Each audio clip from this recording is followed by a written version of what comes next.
latest words on him, Mike? It's good. It's really good.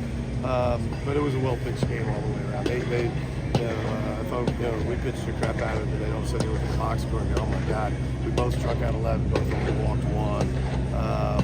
We were able to just put a few hits together. The double single by Utermark and Humphrey, Smithwick, obviously was huge. But it was a really well-played game, and glad Hunter Elliott's on our team.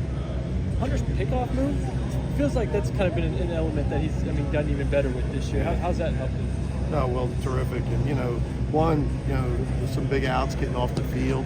I don't know if I've ever seen anybody, right-hander or left-hander, with such a strong move, such a deceiving move. But not only has he gotten outs, obviously, really, Joel will throw over there a few times if you watch, right?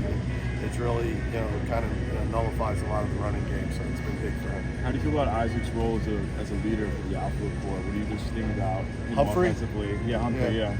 He's been terrific. A guy that never really played center field until he got here. We had him in corner outfield in the fall, but just as you get through those first couple months of fall, you start to realize that he's as good as anybody we have out there. He's a guy. There's a lot of outfielders center fielders that'll run better than him, but I don't know if there's many that'll take bigger angles than him. So he makes up for a lot. Maybe a tick of speed for a center fielder just by his angles and being able to get good jumps on balls. He's got those 3 big hits the last 2 games, but if you just like the at-bats better in general. Yeah, he's had a really good year, and it's one of those years that nobody ever talks about because we've had a lot of good players and a lot of guys that have had good years. He's had so many big hits. When you look at it, if you just look at the stat line and the RBIs, and he's hit 300 basically the whole year. It hasn't been a lot of up and down, and a ton of RBIs and a ton of big hits. That's it. Thanks. Thanks.